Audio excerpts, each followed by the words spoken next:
bonjour à tous, c'est l'Instant T, votre rendez-vous quotidien avec l'actu. Alors, une chose est sûre, vous aurez envie de lire et de chanter à la fin de cette émission, puisque nous sommes tout d'abord ravis d'accueillir Delphine de Vigan. Bonjour. Bonjour. Alors, vous venez nous parler de votre dernier livre, D'après une histoire vraie. C'est le titre et vous nous tenez en haleine de la première à la dernière ligne. On ne cesse de se demander justement si c'est oui ou non une histoire vraie, comme l'indique le titre. Bref, est-ce que vous savez que Stephen King, le maître du suspense, n'a vraiment rien à vous envier? Ah bah c'est très gentil, mais ça, je ne crois pas que ce soit vrai pour le coup. On en parle tout à l'heure. Et puis dans un tout autre registre, mais nous sommes tout à fait ravis aussi d'accueillir Yvon Etienne. Bonjour Yvon. Bonjour. Alors Yvon, on ne vous présente plus sur TBO, mais quand même chanteur, entre autres membre du groupe des choristes.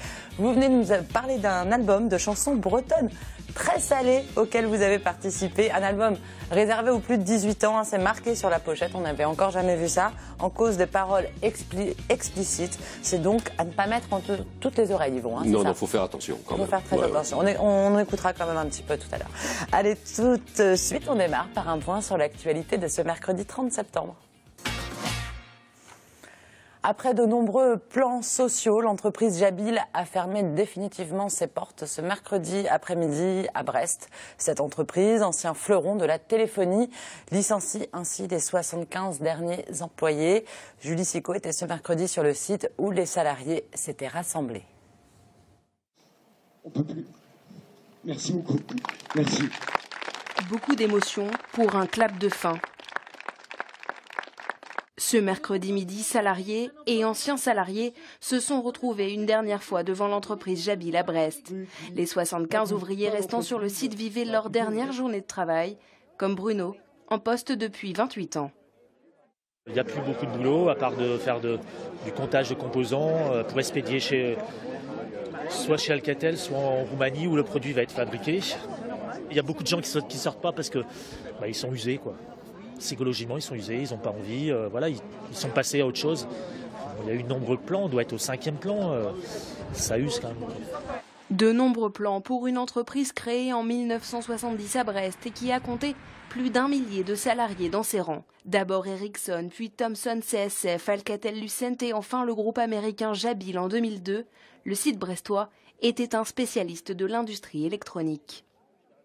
Ericsson et Alcatel, Jabil, c'est tout un passé industriel qui s'en va au niveau de Brest. En se revoyant là, plusieurs qui avons fait quelques dizaines d'années d'entreprise, le rappel de toutes les luttes parce que ça a été une vie professionnelle mais avec beaucoup de luttes pour améliorer les conditions de travail. Donc une solidarité tout au long de la carrière.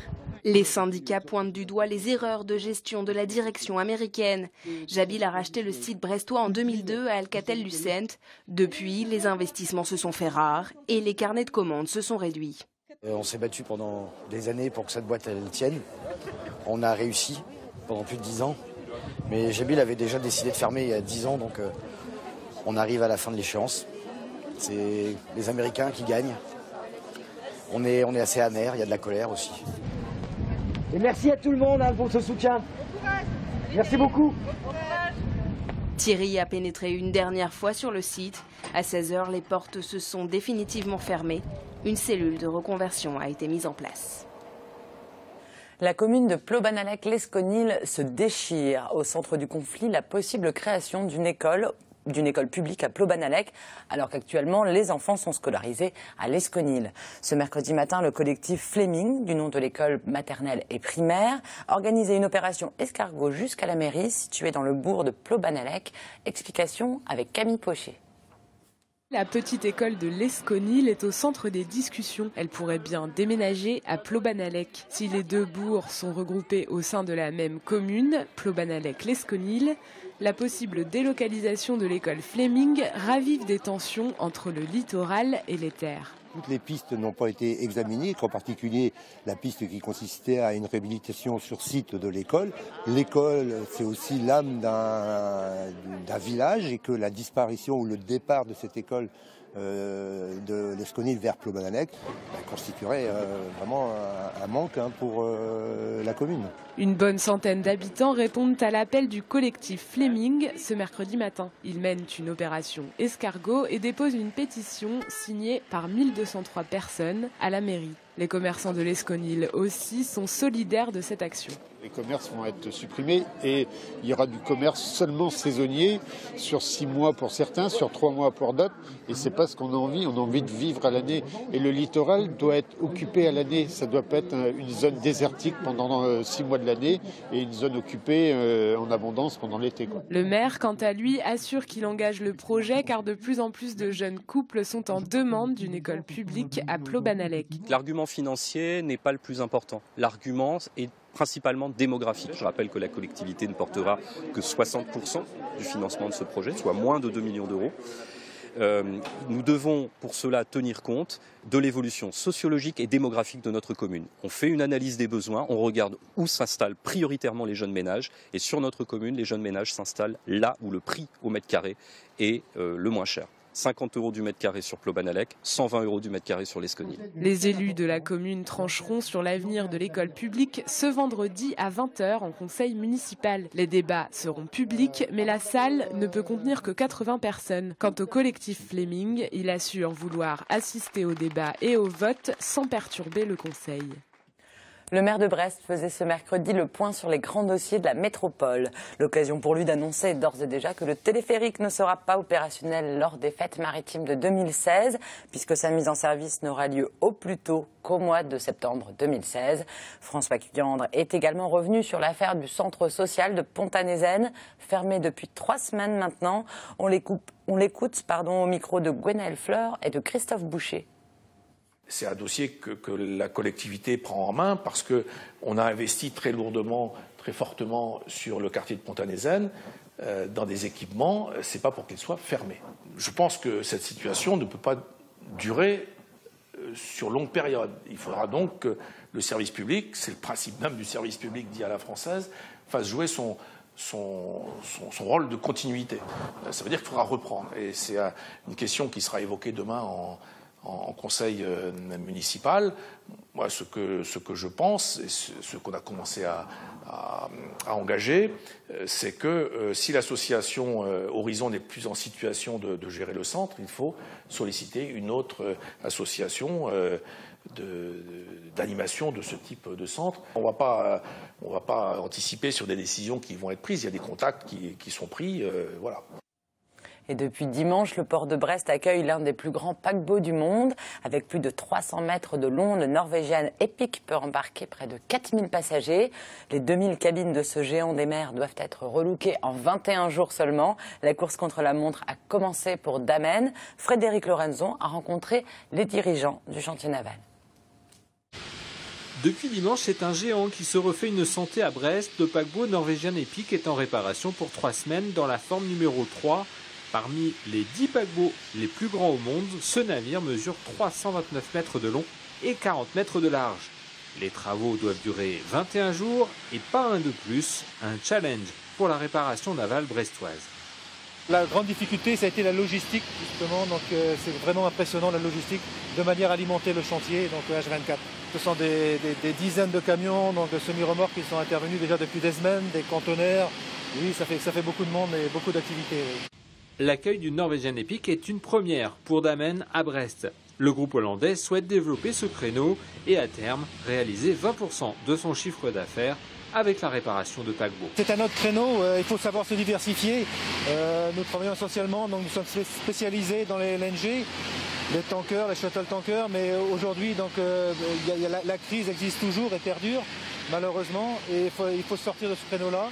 Donc pourquoi pas donc les cruise vessels, et dans le futur donc nous souhaitons également intervenir au niveau offshore avec des engins offshore ici sur Brest.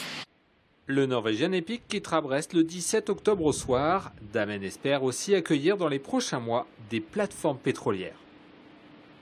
Un mot de foot pour terminer avec la présentation du poster officiel des joueurs du Stade brestois.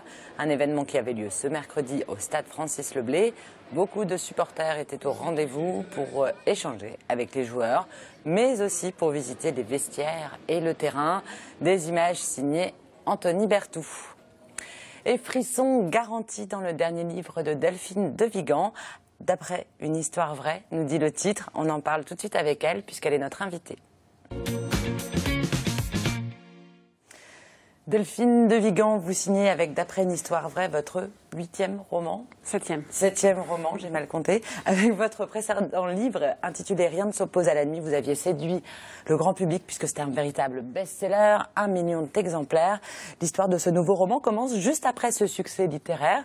Vous y parlez à la première personne, avec votre vrai prénom, le vrai prénom de votre compagnon et de véritables références à votre vraie vie. On se sent donc dans une histoire vraie et vous rencontrez une femme qui va complètement bouleverser votre vie professionnelle et personnelle en exerçant une emprise très forte sur vous. On passe la totalité du livre à se demander si tout cela est véritablement arrivé. Est-ce que c'est ce sentiment que vous vouliez provoquer chez vos lecteurs ? Oui. Bravo, c'est réussi. Tout à fait. Tout à fait. Alors c'est vrai que ça n'est pas tout à fait moi, c'est la narratrice. Je vous accorde qu'elle a un certain nombre de points communs avec moi et j'ai joué avec ça, évidemment, avec ces éléments qui étaient assez facilement disponibles pour le lecteur sur Internet, etc.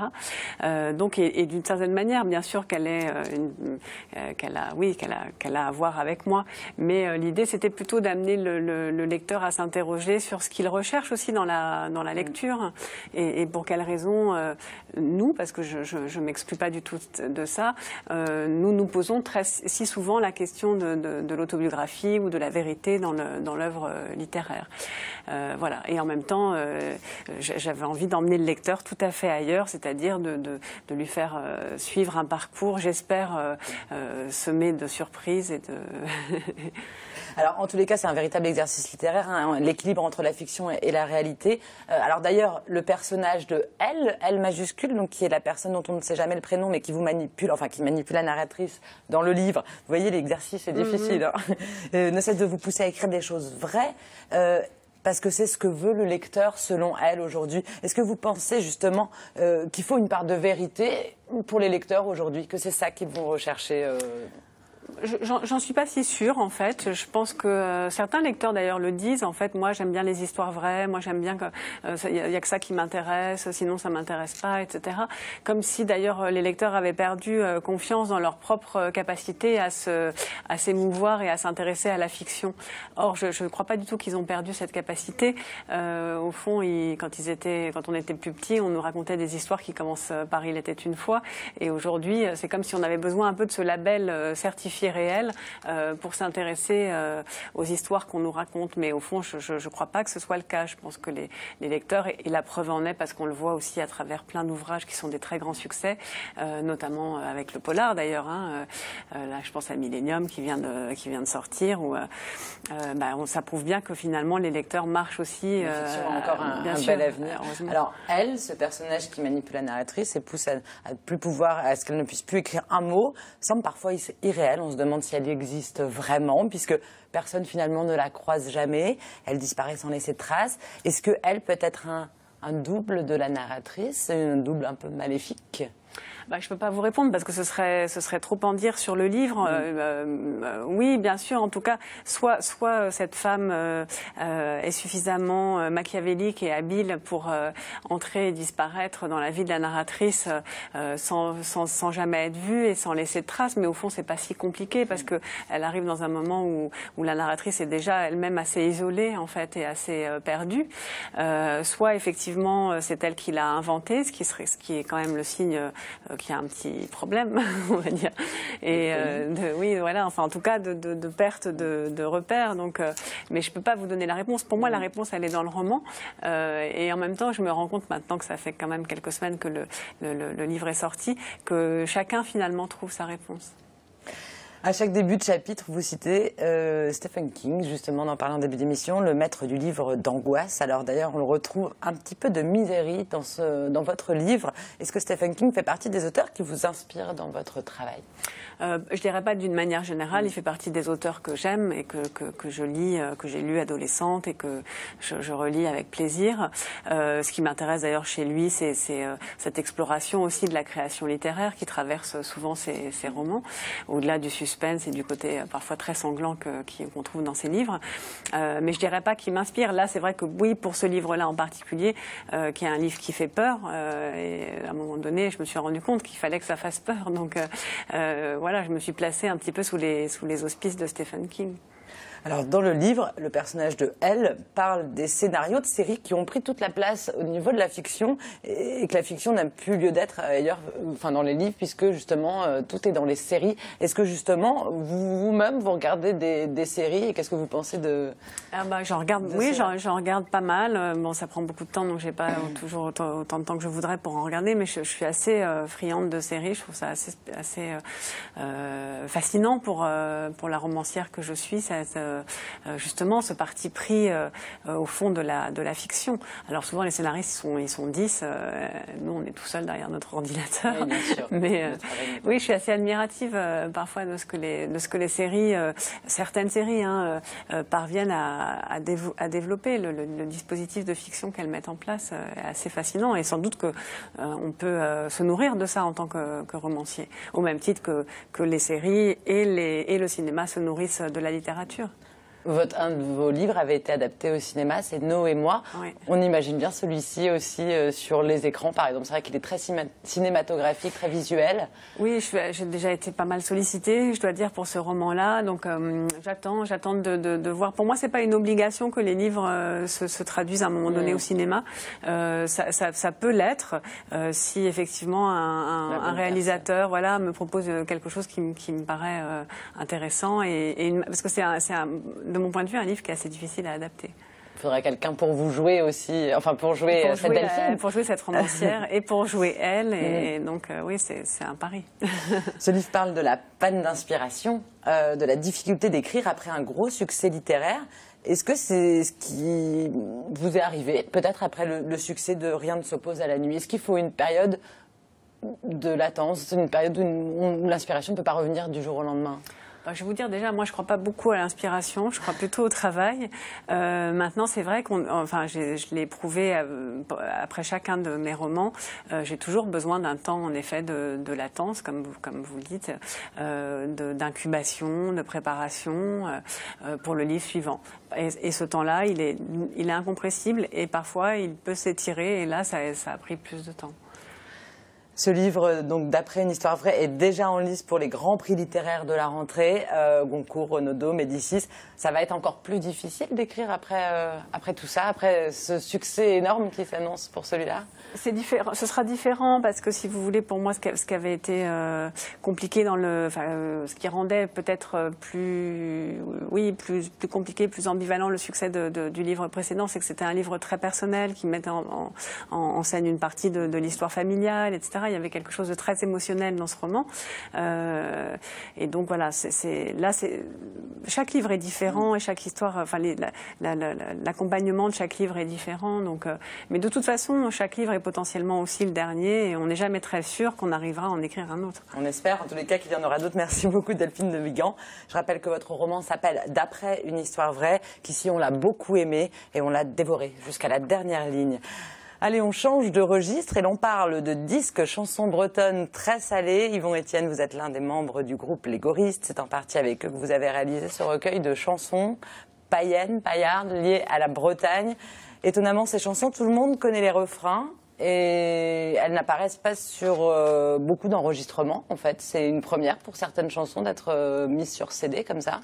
Dans ces versions-là, ouais, notamment en ce qui concerne les chansons de marins, qu'on connaît toujours dans des versions expurgées et très soft, alors que là, on pense que je suis pas un spécialiste du chant de marin, mais ceux qui sont spécialistes, comme Christian Desnos, qui est sur le disque d'ailleurs, disent que sûrement que les versions originelles étaient des versions très localisées entre le nombril et les genoux, que c'était éminemment masculin, donc à bord des bateaux. Pourquoi ça vous a paru important de faire ce disque? Alors, on était plusieurs à avoir des réactions différentes. Bon, d'abord, un producteur de disques qui a dit mais ça n'a jamais été fait, c'est leur truc, donc, et tout. Et puis, moi, après avoir entendu des jeunes, souvent dans les clubs sportifs, etc. Je suis plus très sportif, mais ils connaissent 3 mots, et avec ça, ils peuvent pas faire le voyage en car. Donc il faut qu'ils connaissent les chansons en entier. Voilà, c'est un petit peu pour ça, c'est pour que toutes les paroles soient là, puis pour laisser une trace, puis pour se marrer aussi, parce qu'on s'est bien marré quand même. Hein. Vous parliez tout à l'heure de chansons un peu remaniées. Jean-François de Nantes, par exemple, qui est l'une des plus connues sûrement du disque. On connaît tous le refrain, c'est Jean-François de Nantes. Par contre, la suite ici apparaît sous un nouveau jour.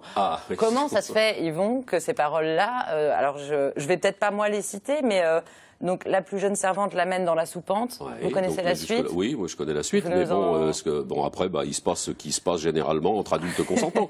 On va pas refaire le monde. On ne peut même pas citer les paroles sur ce plateau, c'est pour vous dire comme c'est salé. Et puis en la matière, on n'invente pas grand-chose non plus. Pourquoi on ne connaissait pas ces paroles-là? Parce qu'à un moment de leur histoire, les chansons de marins, les chansons de marins qui étaient des chansons de travail pour la plupart, quand à bord des bateaux il y a eu la mécanisation, on chantait plus les chansons pour la même chose. Donc ces chansons-là, ce sont, on pourrait dire un petit peu, elles sont sorties du milieu maritime.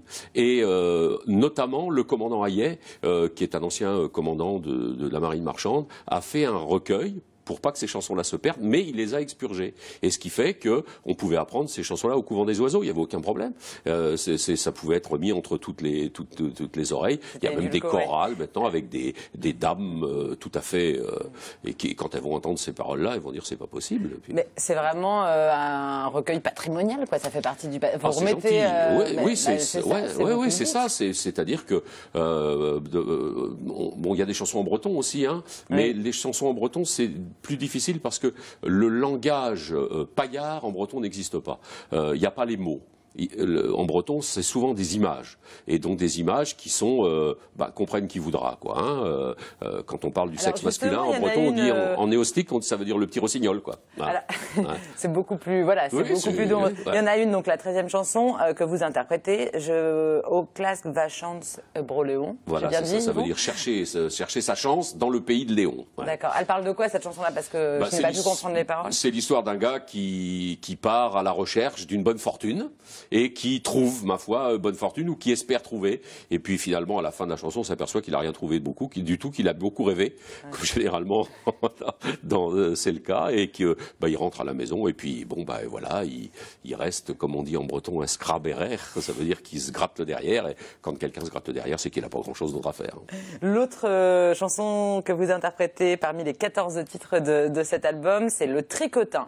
Alors, soit vous nous en chantez un petit morceau, Qu'est-ce qui fait des bosses à la couette, le tricotin? Qu'est-ce qui met des poches dans les survêtements, le tricotin? C'est une chanson qui est éminemment féministe, voilà. Puisque la chanson finit, comme le tricotin ne concerne pas les femmes directement, il n'y a qu'à leur laisser le pouvoir, comme ça on sera tranquille.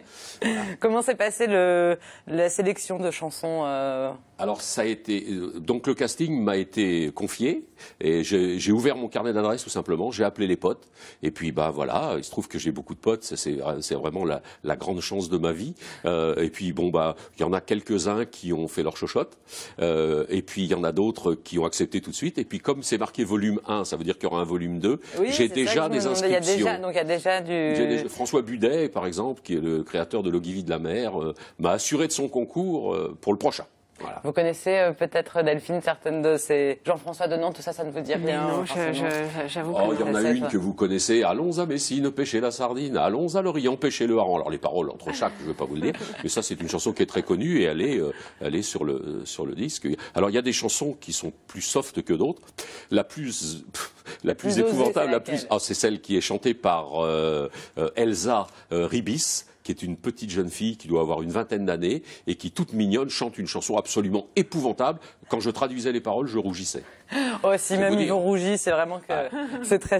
Merci beaucoup. Donc je rappelle, chanson bretonne très salée, volume 1. On attend déjà le volume 2 à ne pas mettre entre les oreilles. Les jeunes oreilles, c'est édité chez Cobb Braze. Voilà, c'est pas encore remboursé par la Sécurité sociale, mais ça ne saurait tarder. Ça le sera. Tout de suite, on passe au Focus Programme.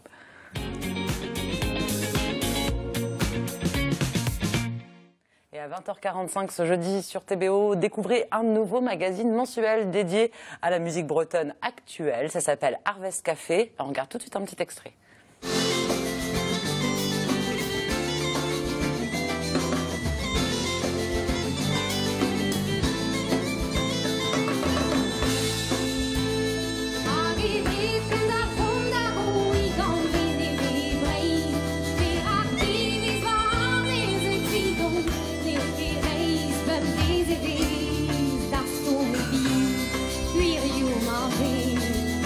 Vidare på klubben,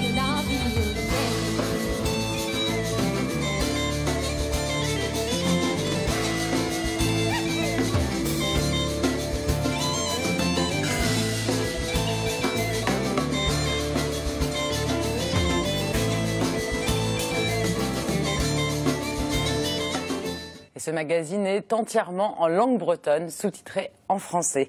Voilà, c'est terminé pour aujourd'hui. Merci beaucoup Delphine de Vigan. Merci Yvon Etienne d'avoir été en plateau avec nous. Nous, on se retrouve demain, même heure, pour une nouvelle émission. D'ici là, passez une excellente soirée sur TBO. Ciao.